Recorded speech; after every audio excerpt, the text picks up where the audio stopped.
From the roots of Bharat to the eternal wisdom of Sanatan. This is Sanatan Chronicles.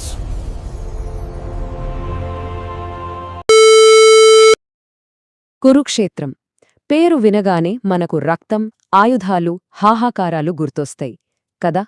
కాని ఒక్కసారి ఊహించండి, ఆ మహాసంగ్రామం మధ్యలో ఉన్న ఒక వ్యక్తి చేతిలో ఎలాంటి ఆయుధం లేదు, కనీసం కత్తి కూడా పట్టుకోలేదు, సింహాసనం లేదు, స్వంతంగా సైన్యం కూడా లేదు.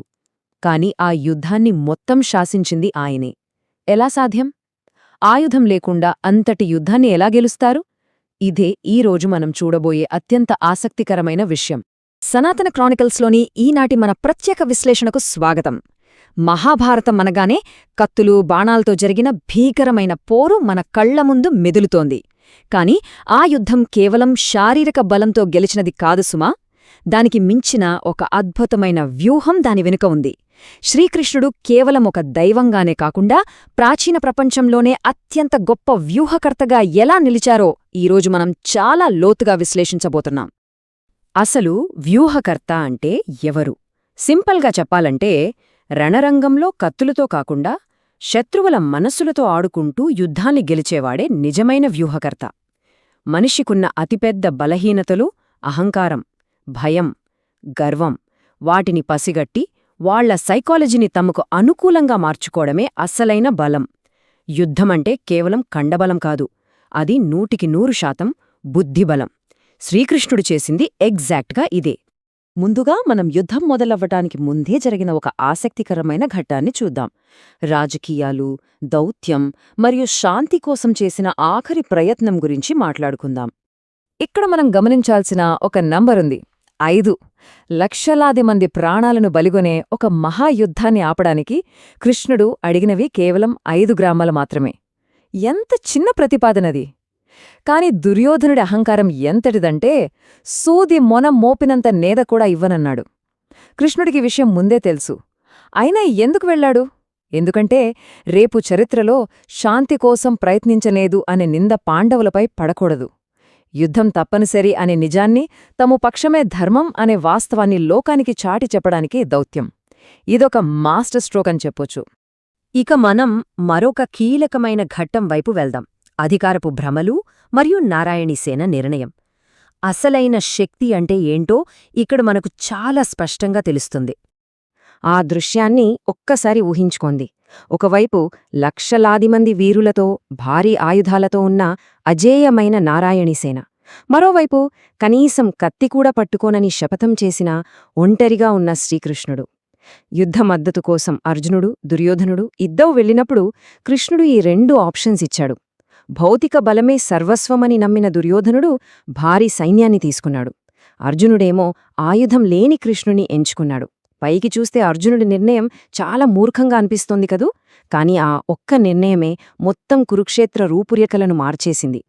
ఎందుకంటే ఒక సైన్యం పోరాటాలను గెలుస్తుంది, కాని కృష్ణుడు యుద్ధాలను గెలుస్తాడు. ఇదొక్కటే అర్థం చేసుకుంటే చాలు. కండబలమనేది ఒక స్థాయి వరకే పనిచేస్తుంది. కాని అసలైన విజయం దక్కాలంటే సరైన మార్గదర్శకత్వం, అద్భుతమైన వ్యూహం కావాలి. అర్జునుడి ఆ ఎంపిక వెనుక ఉన్న పరమార్థమిదే. కేవలం బలం కంటే సైద్ధాంతిక బలమే ఎక్కువ అని నిరూపించిన క్షణమది. సరే, యుద్ధం మొదలైంది. ఇక కృష్ణుడు భౌతిక బలంతో కాకుండా సైకలాజికల్ వార్ఫేర్తో శత్రువులను ఎలా మట్టికరిపించాడో కొన్ని అద్భుతమైన కేస్ స్టడీస్ ద్వారా చూద్దాం. మొదటగా పితామహుడు భీష్ముడి అజేయత్వాన్ని తీసుకుందాం. ఆయన రణరంగంలో ఉంటే పాండవుల గెలుపు అసాధ్యం. ఆయన్ను శారీరక బలంతో ఓడించట ఎవ్వరితరమూ కాదు. ఇది కృష్ణుడికి తెలుసు. కాని ప్రతి మనిషికి ఒక బలహీనత ఉంటుంది. భీష్ముడి బలహీనత ఆయుధం కాదు, ఆయన సిద్ధాంతం. గతజన్మ సంబంధం వల్ల శిఖండిని స్త్రీగా భావించి శిఖండిపై ఆయుధం ఎత్తకూడదనేది ఆయన పెట్టుకున్న నియమం. దాన్ని పసిగట్టిన కృష్ణుడు శిఖండిని ముందు ఉంచి దాడి చేయించాడు. చూసారా, కండబలంపై సైకలాజీ సాధించిన అద్భుతమైన విజయమిది. ఆ తరువాత ఆచార్య ద్రోణుడు. ఆయన కూడా ఎదుర్లేని వీరుడే. ఆయన్ను ఓడించడానికి వాడిన వ్యూహం చాలా సంక్లిష్టమైనది. ద్రోణుడుకున్న ఏకైక బలహీనత తన కొడుకు అశ్వత్థామ. సరిగ్గా అదే సమయంలో అశ్వత్థామ అనే పేరున్న ఒక ఏనుగు చనిపోతుంది. ఆ విషయాన్నే చెప్పిస్తాడు కృష్ణుడు. అశ్వత్థామ అనే ఏనుగు చనిపోయింది అన్న మాటలో ఏనుగు అన్న పదం వినపడకుండా చేయడంతో ద్రోణుడు గుండె ముక్కలైపోతుంది. తన కొడుకే చనిపోయాడని నమ్మి ఆయన ఆయుధాలు కింద పడేస్తాడు. మానసికంగా కృంగిపోయిన ఆ ఒక్క క్షణంలోనే ఆ యోధుడు ఓటమి ఖరారైపోయింది. ఇక్కడే ఒక పెద్ద నైతిక సందిగ్ధం ఎదురవుతుంది. ఇది అగౌరవకరమైన మోసమా, లేక అంతటి సర్వనాశనాన్ని ఆపడానికి అవసరమైన ఒక వ్యూహమా? దీని గురించి కాస్త లోతుగా ఆలోచిస్తే సాధారణ యుద్ధ నియమాల కంటే అంతిమంగా ధర్మం గెలవడమే ముఖ్యమైనప్పుడు ఇలాంటి మానసిక వ్యూహాలు వాడటం ఎంతైనా తప్పనిసరి అని మనకర్థమవుతుంది. ఇక అత్యంత ఉత్కంఠభరితమైన మరో ఘట్టం వైపు వెళ్దాం. కాలంతో పందెం వేస్తూ సాక్షాత్తూ ఆ విధిని సైతం శాసిస్తూ పనిన వల, జయద్రథుని వధ. ఆ కాలాన్ని ఒక్కసారి ఊహించుకోండి. 13వ రోజు పద్మవ్యూహంలో అభిమన్యుడి దారుణ హత్య జరుగుతుంది. ఆ రాత్రే అర్జునుడి భయంకరమైన శపథం. మరుసటి రోజు సూర్యాస్తమయంలోపు జయద్రథుడిని చంపకపోతే అగ్నిప్రవేశం చేస్తానని. ఇక 14వ రోజు మధ్యాహ్నం గడుస్తోంది. కౌరవులు జయద్రథుడి చుట్టూ భారీ రక్షణ వలయం ఏర్పాటు చేశారు. సూర్యాస్తమయం సమీపిస్తుంటే పాండవ శిబిరంలో ఒకటే ఆందోళన.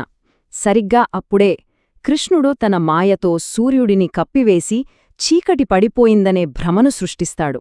అది నిజమేనని నమ్మి జయద్రథుడు బయటకు రావడం, వెంటనే ఆ మాయ తొలగిపోవడం, క్షణాల్లో వాడి తల తెగిపోవడం అంతా ఒక సినిమా క్లైమాక్స్లా జరిగిపోతుంది. కురుక్షేత్ర యుద్ధభూమిని కృష్ణుడు ఒక చెస్ బోర్డ్లా ఎలా మార్చేశాడో గమనించారా? ఖచ్చితమైన సమయపాలన, శత్రువుల మనస్సులతో ఆడుకోవడం, యుద్ధభూమిపై సంపూర్ణమైన కమాండ్, ముఖ్యంగా శత్రువుల అతి విశ్వాసాన్ని తనకనుకూలంగా మార్చుకోవడం. జయద్రథుడి చావు కేవలం బాణాల వల్ల జరిగింది కాదు, అది ఒక గొప్ప మేధోమథనానికి నిదర్శనం. ఇప్పుడు మహాభారతంలో అత్యంత భావోద్వేగభరితమైన, విషాదకరమైన వీరుడు గురించి మాట్లాడుకుందాం. గుడ్డి విధేయతే ఒక బలహీనతగా మారిన తీరు, అదే కర్ణుడి పతనం. కర్ణుడి బలాలు, బలహీనతలు చూస్తే ఆశ్చర్యం వేస్తుంది. ఆయన అసమానమైన యోధుడు, అందులో ఎలాంటి సందేహం లేదు. యుద్ధానికి ముందే కృష్ణుడు స్వయంగా కర్ణుడిని కలిసి, నువ్వే పెద్ద పాండవుడివి, రాజ్యాధికారం అంతా నీకే వస్తుంది అని బ్రహ్మాండమైన ఆఫర్ ఇస్తాడు. కాని కర్ణుడు దుర్యోధనుడిపై ఉన్న అంధ విధేయత వల్ల ఆ గొప్ప అవకాశాన్ని వదిలేసుకుంటాడు. మృత్యువంటే భయం లేని ధీరుడే, కాని పాత శాపాలు, వాస్తవాన్ని అంగీకరించలేని తన తత్వమే ఆయన పతనానికి దారితీశాయి. నిజానికి కర్ణుడిని ఓడించింది కత్తులు కాదు, అతని సొంత భావోద్వేగాలే. న్యాయం లేని దయ ధర్మాన్ని నాశనం చేస్తుంది. వినడానికి కఠినంగా ఉన్నా ఇదే నిజం. కర్ణుడి రథం చక్రం బురదలో కూరుకుపోయినప్పుడు దాన్ని బయటకు తీసేవరకు యుద్ధం ఆపమనే అతను కోరుతాడు. కాని అప్పుడు కృష్ణుడేమంటాడు? నిండు సభలో ద్రౌపది వస్త్రాపహరణం, నిస్సహాయుడైన అభిమన్యుడి దారుణ హత్య, ఇలాంటి అధర్మపు పనులకు కర్ణుడు మద్దతుచ్చిన విషయాలను గుర్తుచేస్తాడు. నిస్సహాయ స్థితిలో ఉన్నాసరే గతంలో చేసిన ఆ అధర్మానికి శిక్ష తప్పదని, దయ చూపకూడదని తేల్చి చెబుతాడు. ధర్మ సంస్థాపన కోసం ఇంత కఠినంగా వ్యవహరించడం ఖచ్చితంగా అవసరం. ఇంతవరకు మనం బయట జరిగే భౌతిక యుద్ధంలో వ్యూహాలను చూశాం కదా. ఇప్పుడు అత్యున్నతమైన, అతి ముఖ్యమైన ఆధ్యాత్మిక యుద్ధభూమి వైపు వెళదాం. అదే మనిషి అంతరాత్మలో జరిగే యుద్ధం. యుద్ధం మొదలయ్యే ముందే అర్జునుడు మానసికంగా పూర్తిగా కుప్పకూలిపోతాడు. ఎదురుగా ఉన్నది తన సొంత బంధువులే అని తెలిసాక భయంతో, అపరాధ భావంతో ఆయుధాలు వదిలేస్తాడు. ఆ ఒక్క క్షణంలో కృష్ణుడు కేవలం ఒక సారథిగా ఉండిపోలేదు, ఒక విశ్వగురువుగా మారి భగవద్గీతను బోధించాడు. ప్రతిఫలం ఆశించకుండా కర్తవ్యాన్ని నిర్వహించడం, అహంకారం వదిలేయడం, భావోద్వేగాలను పక్కనపెట్టి భయాన్ని జయించడం, ఇవే ఆయన బోధించిన వ్యూహాలు. శారీరక యుద్ధం గెలవాలంటే ముందు మనసులో జరిగే యుద్ధాన్ని గెలవాలి. ఇదే ఆయన వేసిన అసలైన ఆధ్యాత్మిక వ్యూహం. ఇక చివరిగా ధర్మ సంస్థాపన వెనుక ఉన్న అసలైన తత్వాన్ని అర్థం చేసుకుందాం. విజయం కోసం కృష్ణుడెంచుకున్న మార్గాలపై ఇప్పటికీ చాలామందికి సందేహాలొస్తుంటాయి. ఎందుకు మోసం చెయ్యాలి? ధర్మంగానే పోరాడొచ్చు కదా అని. దానికి జవాబు మనమిక్కడే వెతుక్కోవాలి. ఈ రెండు పక్షాల మధ్యన తేడానొక్కసారి చూడండి. కౌరవులు ఎప్పుడో ధర్మాన్ని గాలికొదిలేశారు. మాయాజూదమాడటం, నిండు సభలో అవమానించడం, చిన్న పిల్లాడైన అభిమన్యుణ్ణి చుట్టుముట్టి దారుణంగా చంపడం, ఇవన్నీ వాళ్లు చేసిన అధర్మాలే. మరి ఎదుటివాడు ఎప్పుడో రూల్స్ బ్రేక్ చేసినప్పుడు మనం మాత్రం ఆదర్శాలంటూ కూర్చుంటే ఏం ప్రయోజనముంటుంది? కృష్ణుడి అంతిమ లక్ష్యం ఒక్కటే, ధర్మాన్ని, సమతుల్యతను పునరుద్ధరించడం. అంతటి క్రూరమైన చెడును నాశనం చేయడానికి కొన్నిసార్లు ఇలాంటి సంక్లిష్టమైన వ్యూహాలు వాడటం తప్పేంగాదు. దీన్ని బట్టి మనం అర్థం చేసుకోవాల్సిన ఒక పచ్చి నిజముంది. దురాశ, అధికార దాహంతో నిండిన ఈ ప్రపంచంలో కేవలం స్వచ్ఛమైన ఆదర్శాలతోని బ్రతికేయడం అసాధ్యం. ఒక నిజమైన నాయకుడు వాస్తవాన్ని అంగీకరించాలి. ఆదర్శాలు పుస్తకాలకు బాగానే ఉంటాయి, కానీ ప్రాక్టికల్ ప్రపంచంలో ధర్మాన్ని కాపాడాలంటే కొన్నిసార్లు ఇలాంటి కఠినమైన, రాజీపడని నిర్ణయాలు తీసుకోక తప్పదు. శ్రీకృష్ణుడికి ఈ వాస్తవం 100% తెలుసు. చరిత్ర ఎప్పుడూ ఆయుధాలను, కత్తులను, రక్తాన్ని మాత్రమే గుర్తుపెట్టుకుంటుంది. కాని ఒక్కసారి ఆలోచించండి, అతిపెద్ద యుద్ధాలు నిజంగా కత్తులతో జరుగుతాయా, లేక మనిషి మనస్సులో జరుగుతాయా? అహంకారాన్ని జయించడం, ఎమోషన్స్ని కంట్రోల్ చేసుకోవడం, సరైన సమయంలో సరైన నిర్ణయం తీసుకోవడం, ఇవే కదా అంతిమంగా మన తలరాతను మార్చేవి. శ్రీకృష్ణుడి వ్యూహాలు కేవలం ఆనాటి కురుక్షేత్రానికే కాదు, ఈనాటి మన జీవిత పోరాటాలకు కూడా అద్భుతమైన పాఠాలనిపిస్తోంది కదూ. ఈ లోతైన ఆలోచనతో ఈనాటి మన విశ్లేషణను ముగిద్దాం. మరో అద్భుతమైన అంశంతో మళ్ళీ కలుద్దాం.